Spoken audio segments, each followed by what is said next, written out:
Welcome to the fifth lecture in Open Channel Flow. So, last lecture में हमने specific energy के बारे में पढ़ा था.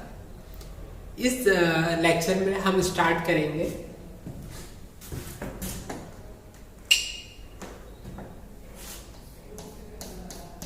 Channel transition.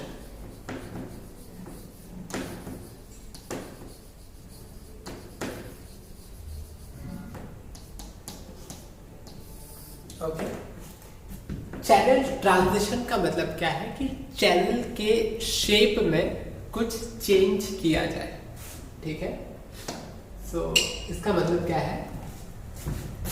इसका मतलब क्या है? Change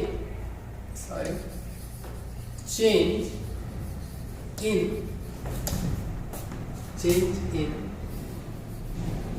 cross section of channel. ठीक है, चैनल के क्रॉस सेक्शन में कुछ भी चेंज करने की कोशिश की जाए तो ये जो चेंज है दो तरीके से होता है.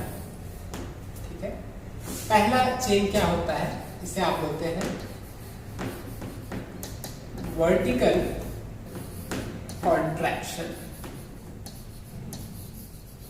ठीक है, दूसरा जो तरीका है इसे आप बोलते हैं हॉरिजॉन्टल कॉन्ट्रैक्शन. जो वर्टिकल कॉन्ट्रैक्शन है इसको आप दूसरी चीज भी बोलते हैं. इसे आप कहते हैं फ्लो थ्रू हम. और जो हॉरिजॉन्टल कॉन्ट्रैक्शन है इसे आप कहते हैं विड्थ कॉन्ट्रैक्शन. ठीक है, तो क्या मतलब है इसका? So let's start with vertical contraction या फ्लो थ्रू हम.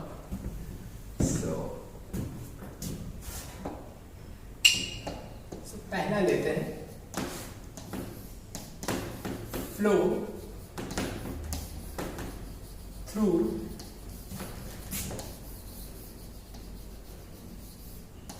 हम. क्या मतलब है इसका? लेटर से आपका एक कनाल है, ये इसका, let me use different colour. Letter से ये जो आपका कनाल है ये कुछ इस तरीके से है. ये कनाल का बेड है और जो यहाँ पे वाटर क्या है अप टू दिस पॉइंट है. अगर आप लेट मी से कि वाटर लेवल यहाँ तक है, ये क्या आपका वाइपर है. यहाँ पे जो वेलोसिटी है अगर आप उसका भी हेड ऐड कर दें तो आपका दूसरा जो क्या है आपका वेलोसिटी का हेड है. नाउ अगर आप क्या करें, इस फ्लो में एक ऑब्स्ट्रक्शन डाल दें. कैसे नेचर का? वर्टिकल नेचर का एक ऑब्स्ट्रक्शन डाल दें. एक ऑब्स्ट्रक्शन अगर आप डाल दें, ठीक, इस वर्टिकल ऑब्स्ट्रक्शन को आप क्या कहते हैं? इसी ऑब्स्ट्रक्शन को आप कहते हैं हम. ठीक है, लेटर से ये जो आपका वर्टिकल ऑब्स्ट्रक्शन है इसकी हाइट है कुछ डेल्टा z. तो अगर आप यहाँ पे बाकी चीजें देखना चाहे,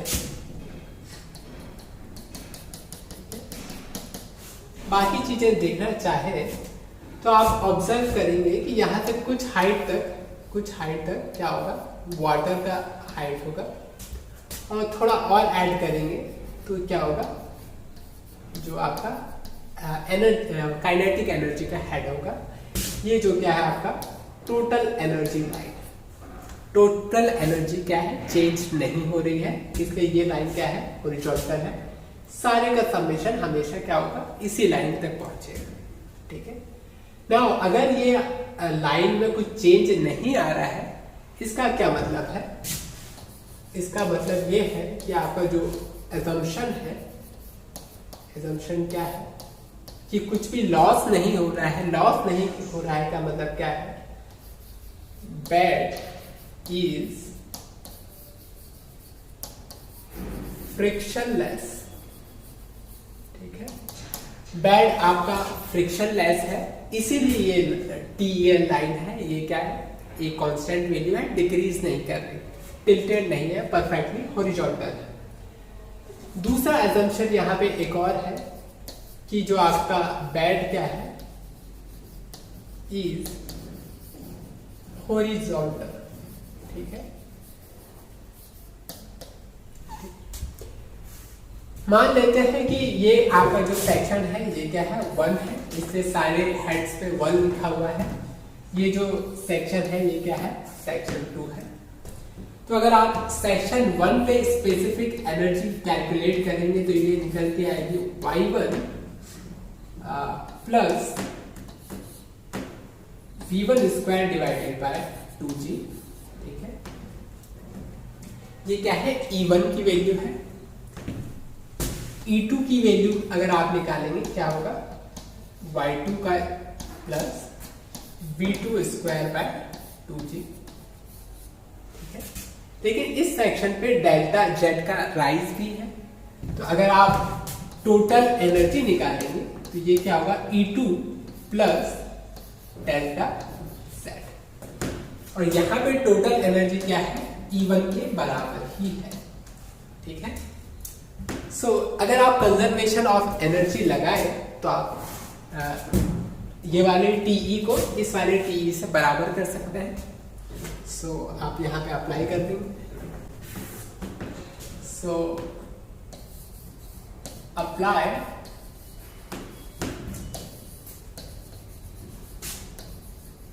कंजर्वेशन ऑफ एनर्जी। ठीक है, टोटल एनर्जी कांस्टेंट है, so E1 must be equal to E2 plus delta Z.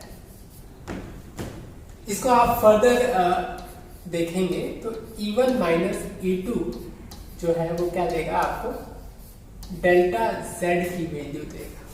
ठीक है, बट अगर आप देखें कि आप जो डेल्टा जेड है, जो हम्प की हाइट है, ठीक है, ये जो डेल्टा जेड है इसको आप कितना इंक्रीज कर सकते हैं, किस लिमिट तक इंक्रीज कर सकते हैं।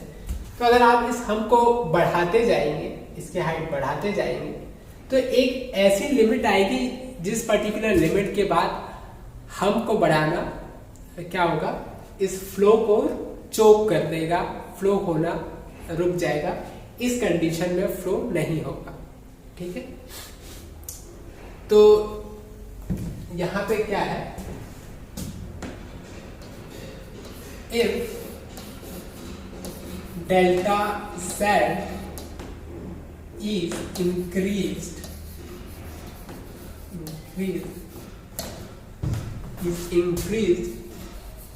regularly, not regularly, continuously,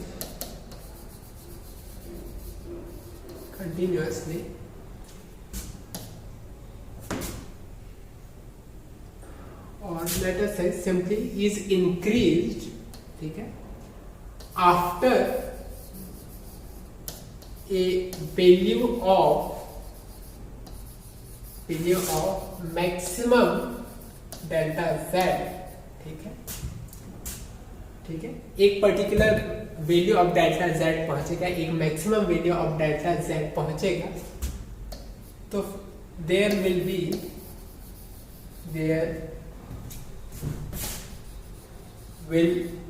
B choking. Flow क्या होगा आपका, चोक होने लगेगा, कब चोक होने लगेगा? जब आपका डेल्टा जेड क्या होगा, एक पर्टिकुलर लिमिट ऑफ डेल्टा से ज्यादा होगा। उस मैक्सिमम वैल्यू को हम क्या बोल रहे हैं? डेल्टा जेड एम बोल रहे हैं। ठीक है, तो जब भी आपको दिया हुआ हो कि कोई भी डेल्टा जेड दिया हुआ हो, तो आपको पहले चेक करना पड़ेगा कि कहीं पे ऐसा तो नहीं है कि फ्लो चोक कर रहा है। ठीक है, उसको वेरीफाई करना बहुत जरूरी है। ठीक, नाउ आप ये भी जानते हैं कि किसी भी एक क्रॉस सेक्शन पे जब डिस्चार्ज की वैल्यू कांस्टेंट है, तो स्पेसिफिक एनर्जी को आप मिनिमम डिक्रीज करते हुए लाएं, तो minimum value of specific energy क्या है? क्रिटिकल वैल्यू ऑफ एनर्जी है, EC क्रिटिकल वैल्यू है। तो अगर आप देखेंगे जो E2 की वैल्यू है, जैसे जैसे आप डेल्टा Z बढ़ाते जाएंगे, इसका मतलब क्या है? E2 की वैल्यू कम होते जा रही है। तो जैसे ये E2 की वैल्यू है कम होते होते मैक्सिमम कहां तक कम हो सकती है? तो वो क्या है? E मिनिमम तक जा सकती है। ठीक है, सो यहां पे दूसरी पॉइंट क्या है?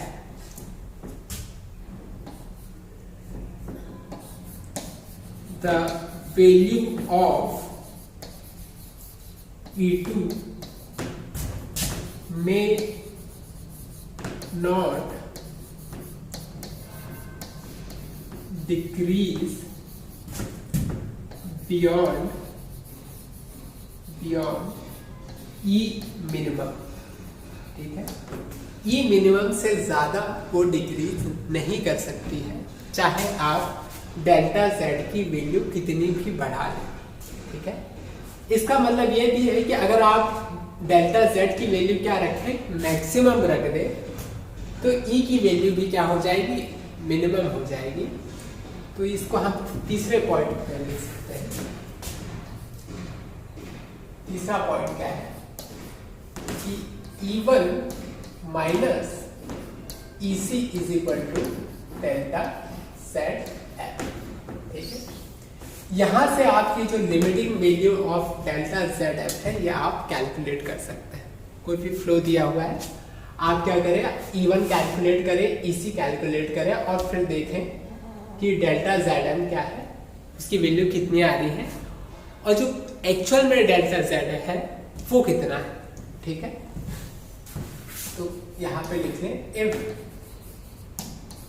Delta Z is less than delta Z F.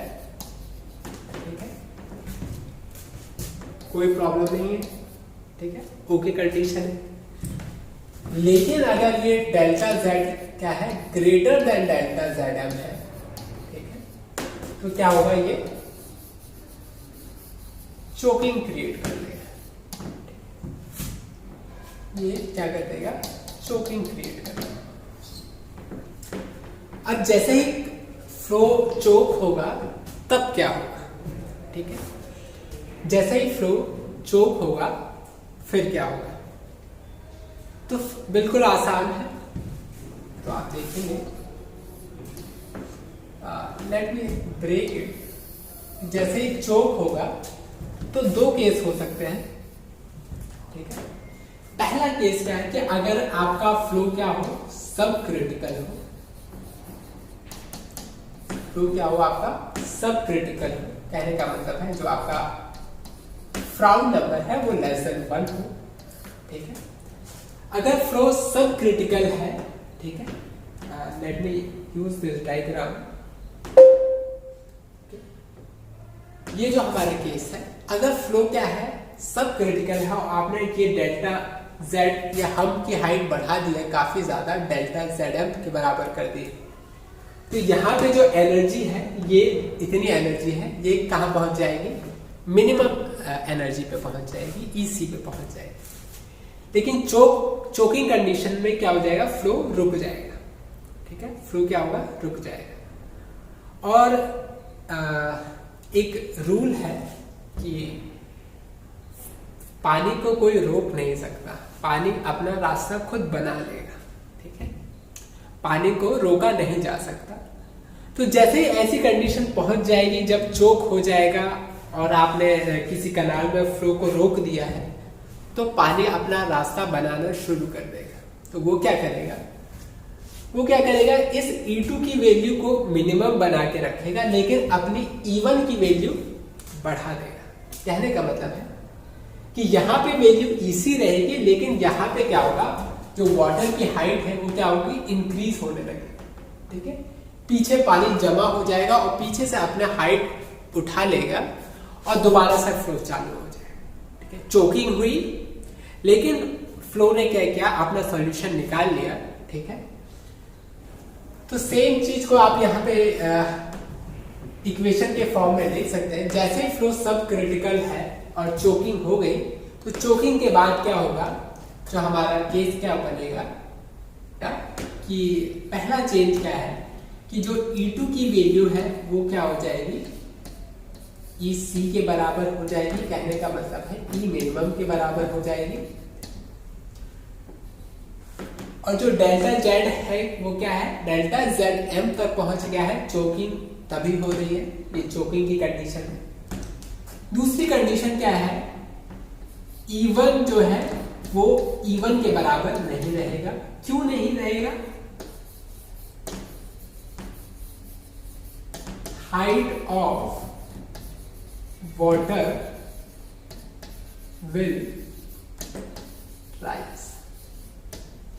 ठीक है, चोकिंग कंडीशन को ओवरकम करने के लिए वाटर जो है वो अपनी हाइट बढ़ा लेगा। ठीक है, ये तब है जब फ्लो आपका सब क्रिटिकल है। अगर फ्लो आपका सुपर क्रिटिकल होगा,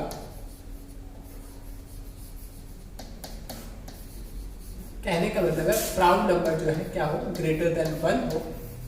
इस केस में क्या होगा, जो आपकी E2 चोकिंग कंडीशन पे क्या होगा, E2 जो है आप क्या दोबारा से क्रिटिकल एनर्जी हो जाएगा। कहने का मतलब है मिनिमम एनर्जी हो जाएगा। और जो आपका E1 है वो दोबारा से क्या होगा, E1 के बराबर नहीं रहेगा। ठीक है, नई वैल्यू ऑफ जो E1 है वो E1 के बराबर नहीं रहेगा। यहाँ पे मैं लिख देता हूं न्यू, यहां भी मैं लिख देता हूं न्यू, यहां पे मैं लिख देता हूं E1 will change। ठीक है, यहां पे दोनों बराबर नहीं होंगे। क्यों नहीं होंगे, E1 will change। लेकिन सुपर क्रिटिकल फ्लो में जस्ट उल्टा होगा। यहां पे क्या होगा, हाइट ऑफ जो वाटर है वो क्या थी, इंक्रीज हुई थी। यहां पे क्या होगा, जो हाइट ऑफ वाटर है वो डिक्रीज हो जाएगी। वाटर विल फॉल, या ठीक है, यहां पे जो राइज हुआ था वहां पे क्या हो जाएगा, फॉल हो जाएगा। और इस तरीके से आप क्या करेंगे, इक्वेशन को सॉल्व करेंगे।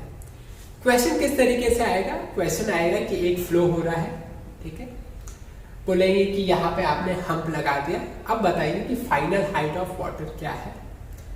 ठीक है, या फिर वो बता देंगे कि सेकंड जहां पे हम्प लगा है वहां पे हाइट ऑफ वाटर क्या है। तो आप बताइए कि इनिशियल हाइट ऑफ वाटर क्या है।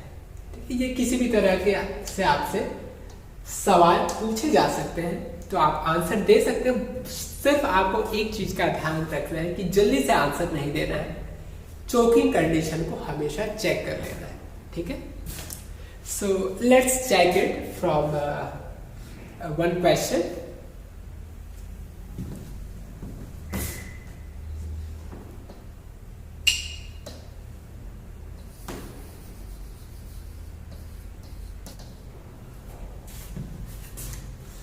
ओके, सो ये हमारा क्वेश्चन है। क्वेश्चन में क्या बोल रहा है,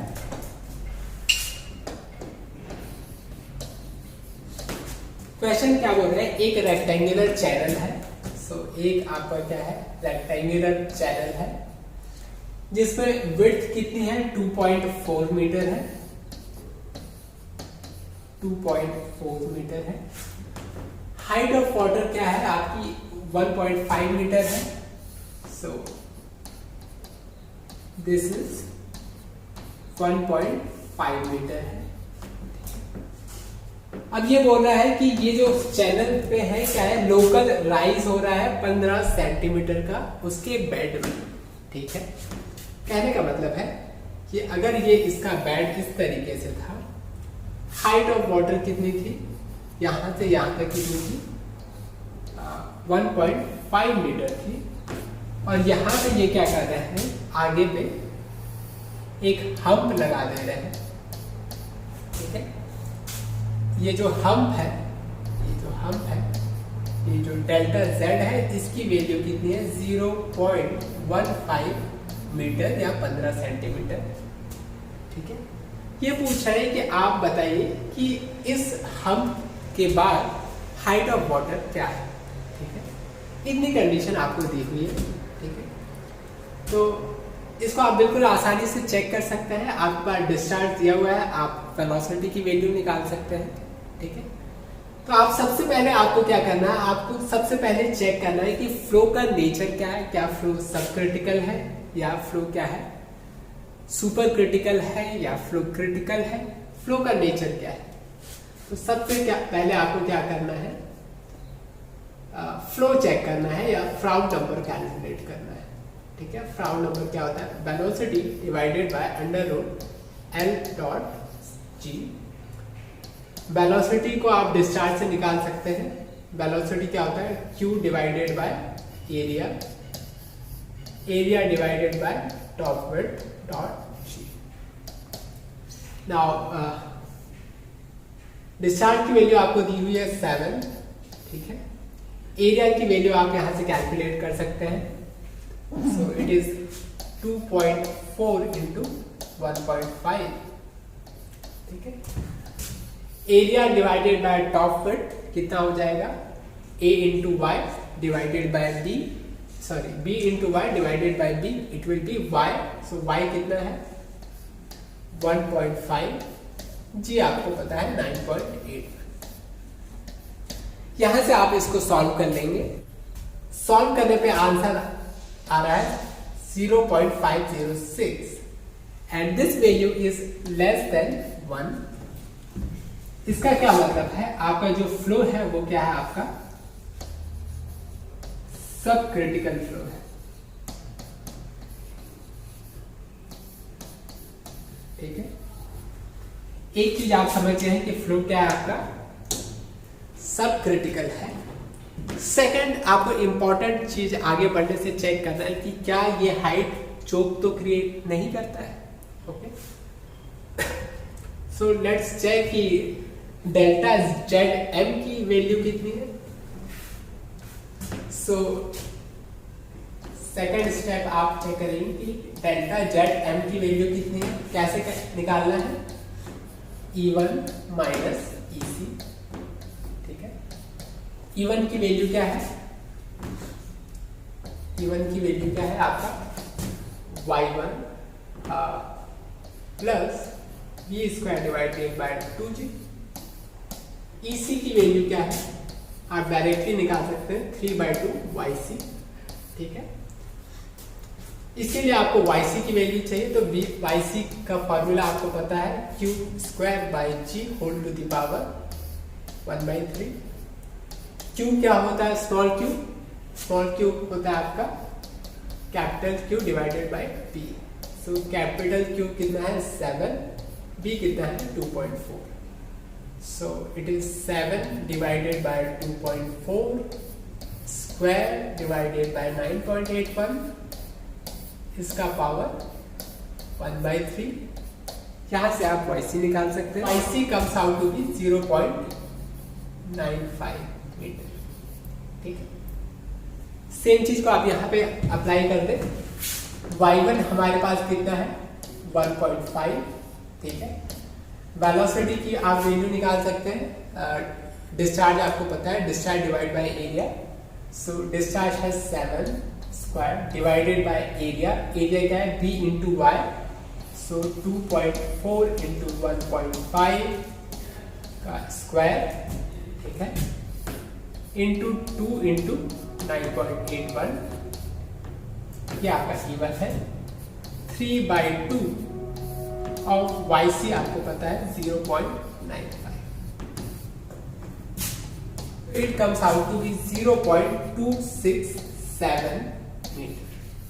ठीक है, आप देखेंगे ये जो वैल्यू है हमारी हम कितना है 0.15। इसका मतलब है क्या कि नो चोकिंग, चोकिंग की कोई कंडीशन नहीं है। इसका मतलब है हमें E2 रखना है या EC रखना है, ये सारी प्रॉब्लम हमारी खत्म है। हमको सिंपल सा इक्वेशन यूज कर देना है। नो चोकिंग कंडीशन है, कोई प्रॉब्लम नहीं। So let's apply conservation of energy. तीसरा स्टेप क्या है, कंजर्वेशन ऑफ एनर्जी। क्या है, E1 is equal to E2 plus delta Z। So E1 की वैल्यू कितनी है, E1 की वैल्यू कितनी है, Y1 plus V1 square by 2G is equal to Y2 plus V2 square by 2G, ठीक है, प्लस डेल्टा Z। Y1 की value हमें सेक्शन 1 पे पता है। सेक्शन 1 पे Y1 की वैल्यू कितनी है, 1.5। वेलोसिटी आप कैलकुलेट कर सकते हैं, हम उसको डिस्चार्ज के टर्म्स में लिख देंगे। तो वेलोसिटी इज इक्वल टू क्या हो जाएगा, डिस्चार्ज डिवाइड बाय एरिया।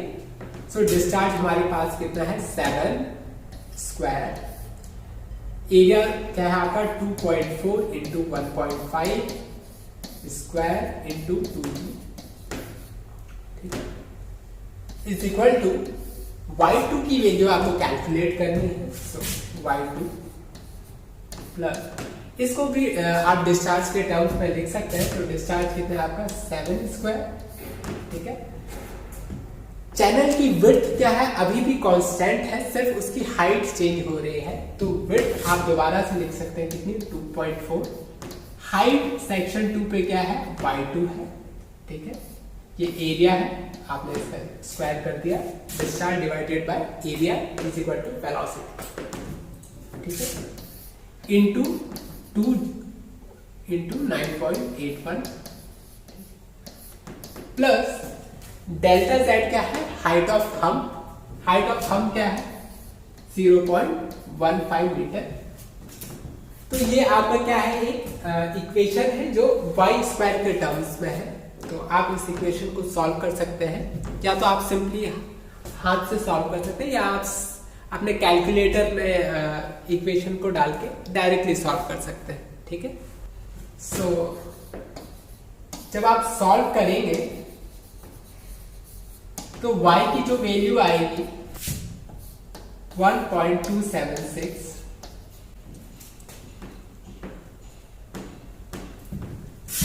0.73 और -0.46। ये हमारे पास y की 3 वैल्यू आ रही है। क्यों, क्योंकि ये आपका क्यूबिक इक्वेशन है, ठीक।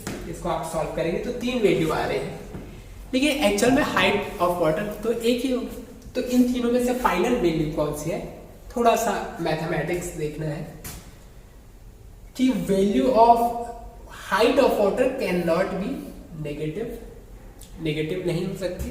तो ये वैल्यू तो बिल्कुल पॉसिबल नहीं।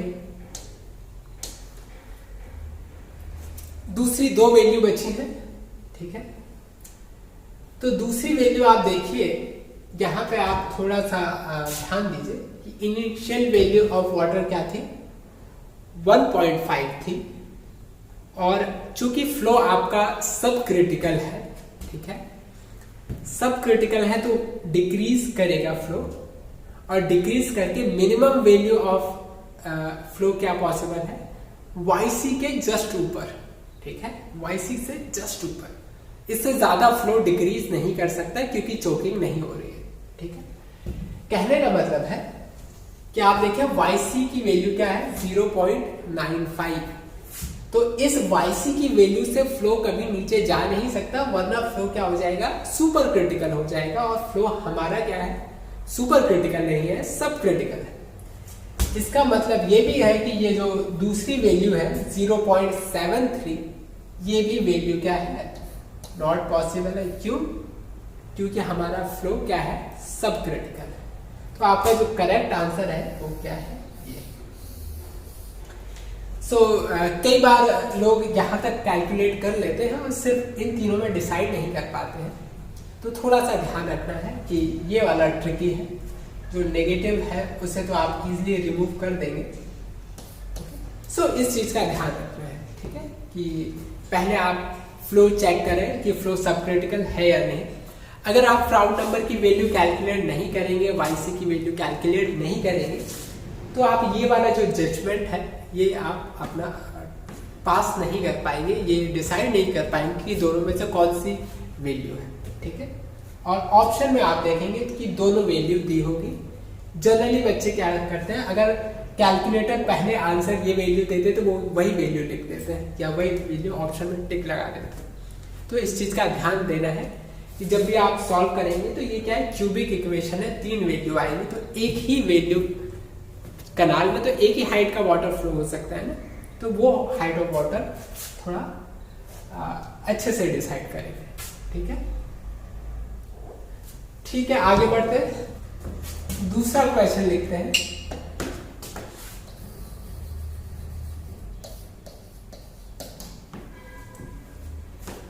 ओके, तो ये आपका दूसरा क्वेश्चन है। थोड़ा सा क्वेश्चन पे ध्यान देते हैं। क्वेश्चन में क्या बोल रहा है कि एक रेक्टेंगुलर चैनल है जिसकी विड्थ क्या है, 2 मीटर है, नीचे की विड्थ क्या है, 2 मीटर है,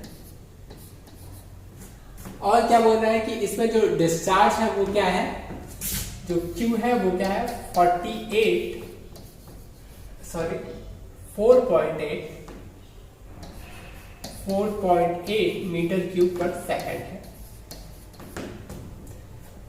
इसमें जो वाटर फ्लो हो रहा है उसमें जो हाइट ऑफ वाटर है ये कितनी है, 1.6 मीटर है।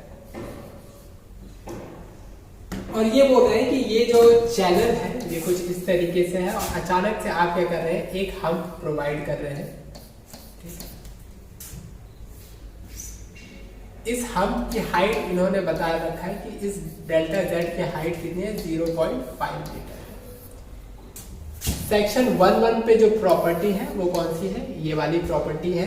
क्या प्रॉपर्टी है कि y1 की वैल्यू कितनी है, y1 की वैल्यू कितनी है, 1.6 मीटर, ठीक है।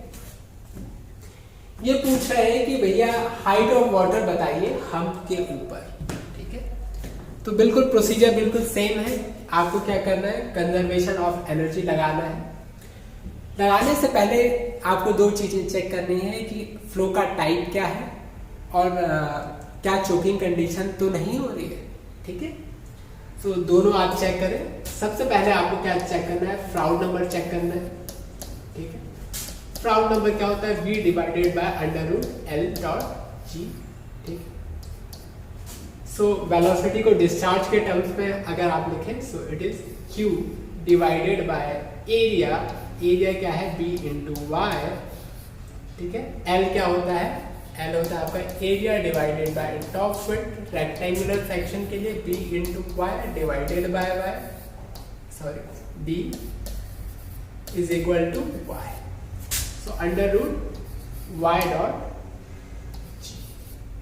आपके पास Q की वैल्यू कितनी है, 4.8, विड्थ ऑफ चैनल कितना है, 2 मीटर, हाइट ऑफ वाटर क्या है आपके पास, 1.6 मीटर, √1.6 इंटू 9.8,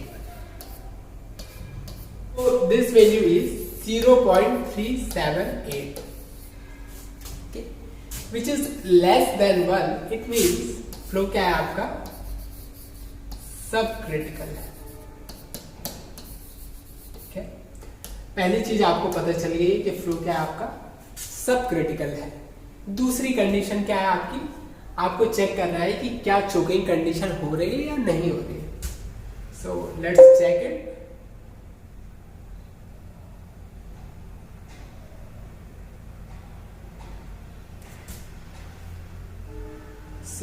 सेकंड कंडीशन है, आप डेल्टा ZM की वैल्यू कैलकुलेट करें। सेकंड कंडीशन क्या है आपका, डेल्टा ZM की वैल्यू निकालना। कितनी होगी E1 माइनस EC, ठीक है। E1 की वैल्यू कैलकुलेट करें, E1 की वैल्यू कितनी होगी 1.6 plus V square divided bye 2G, उसको मैं डिस्चार्ज के टर्म्स में लिख रहा हूँ, सो 4.8 square divided by area 1.6 into 2 का स्क्वायर इंटू 2G, ये E1 हो गया, माइनस EC क्या होता है 3/2 YC, तो आपको YC की वैल्यू चाहिए, तो YC का फॉर्मूला आप अप्लाई करें Q square by G whole to the power 1/3।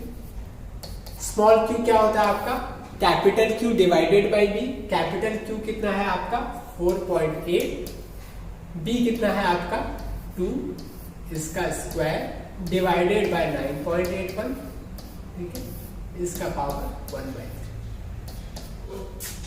This value is 0.84 metre. आप इसको यहां रख सकते हैं 3/2 इंटू 0.84, क्या से आप कैलकुलेट कर सकते हैं 0.46 मीटर, ठीक है। अगर आप ध्यान से देखें तो ये जो वैल्यू आई है ये हमारी वैल्यू क्या है डेल्टा ZM की वैल्यू है, ठीक है। ये जो वैल्यू है ये डेल्टा ZM की वैल्यू है, और ये क्या है हमने जो अप्लाई किया है हम पे, वो क्या अप्लाई किया है 0.5, यानी मैक्सिमम हम की वैल्यू से हमारा हम क्या है ज्यादा है।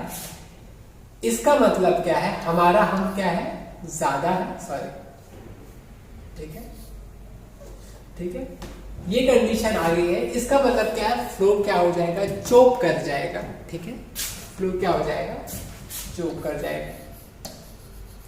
Hence, choking will happen, ठीक है, will happen। जैसे ही चोकिंग होगा तो चोकिंग पे क्या होता है, चोकिंग पे क्या होता है E2 की वैल्यू कहां पहुंच जाती है EC पे पहुंच जाती है, E मिनिमम पे पहुंच जाती है, ठीक है।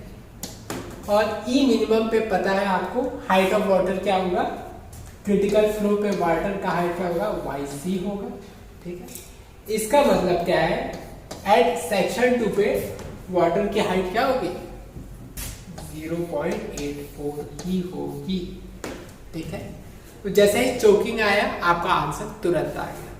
सेकंड हाइट ऑफ वाटर की जो सेक्शन 2 के बाद जो हाइट, ठीक है। लेकिन इंपॉर्टेंट बात क्या है कि जैसे ही चोकिंग आएगी तो E1 की वैल्यू क्या है वो चेंज हो जाएगी, उधर वाटर की वैल्यू वाटर की जो हाइट है वो चेंज हो जाएगी। हालांकि ये क्वेश्चन में पूछा नहीं है, लेकिन समझने के लिए कि क्या होता है actually, let us try to see this also, okay. तो फोर्थ हम स्टेप में क्या चेक कर रहे हैं, हम E1 की वैल्यू से Y1 की वैल्यू कैलकुलेट करने की कोशिश कर रहे हैं। So E1 minus is equal to EC plus delta Z, apply करें। E1 क्या है height specific energy as section 1 हमें पता है चोकिंग के बाद वाटर की हाइट क्या होगी चेंज हो जाएगी, तो लेटर से ये हाइट ऑफ वाटर क्या है Y1 है, ठीक है। V स्क्वायर बाई 2G को हम अप्लाई करें, सो डिस्चार्ज तो अभी भी सेम ही है, so discharge is nothing but 4.8 square divided by area कितना है उसका 2 into Y1 square into 2G, ठीक। ये बेसिकली आपका काइनेटिक है, ठीक। EC की वैल्यू कितनी है आपकी 3/2 ऑफ YC, ठीक है। सो YC की वैल्यू कितनी थी 0.84, डेल्टा Z जो आपने अप्लाई किया वो क्या है 0.5। यहां से आप इस इक्वेशन को अपने कैलकुलेटर में डालेंगे और Y1 की वैल्यू कैलकुलेट करेंगे, वैल्यू आएगी वो कितनी आएगी 1.65 0.47, दो वैल्यू ऑफ Y1 की वैल्यू आ रही है। अब कैसे डिसाइड करेंगे कि दोनों में से करेक्ट वैल्यू कौन सी है, तो बिल्कुल आसान है। आपको क्या पता होना चाहिए कि आपका फ्लो क्या था, फ्लो क्या था आपका, सब क्रिटिकल था। जब सब क्रिटिकल में चोकिंग होती है तो वाटर क्या करता है, अपनी हाइट बढ़ाता है, ठीक है। इनिशियल हाइट ऑफ वाटर कितनी थी, 1.6 थी, तो जो अगली जो हाइट ऑफ वाटर आएगी वो क्या होगी, 1.65 से ज्यादा आएगी। इसका मतलब क्या है कि ये जो है ये पॉसिबल नहीं है, ये आपका करेक्ट हाइट ऑफ वाटर। क्यों, height of water will rise, ठीक है। पहले 1.6 था, अब क्या होगा 1.6 से ज्यादा होगा, तो ये वैल्यू तो पॉसिबल ही नहीं है। क्यों, ये हाइट ऑफ वाटर क्यों राइज होगी, बिकॉज क्या है, फ्लो इज सब क्रिटिकल, ठीक है। तो जब भी आपके सामने क्वेश्चन आए, कभी भी ऐसी गलती ना करें कि आप टाइप ऑफ फ्लो चेक ना करें, फ्राउड नंबर चेक ना करें, डेल्टा जेडम की वैल्यू चेक ना करें, हमेशा चेक करिए।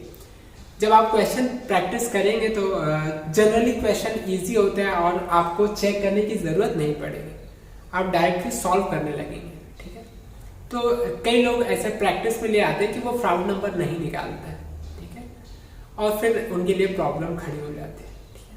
तो गेट एग्जाम एक ट्रिकी एग्जाम है जो आपकी छोटी छोटी बातों को चेक करता है, तो हमेशा कम क्वेश्चन करिए लेकिन सारे सही करिए, ठीक है। डायरेक्ट जल्दी करने की कोशिश ना करें, ठीक। So this is all about channel transition in the vertical direction, ठीक है। जो दूसरा टाइप का ट्रांजिशन है, जो विड्थ ट्रांजिशन है, ये हम नेक्स्ट लेक्चर में देखेंगे।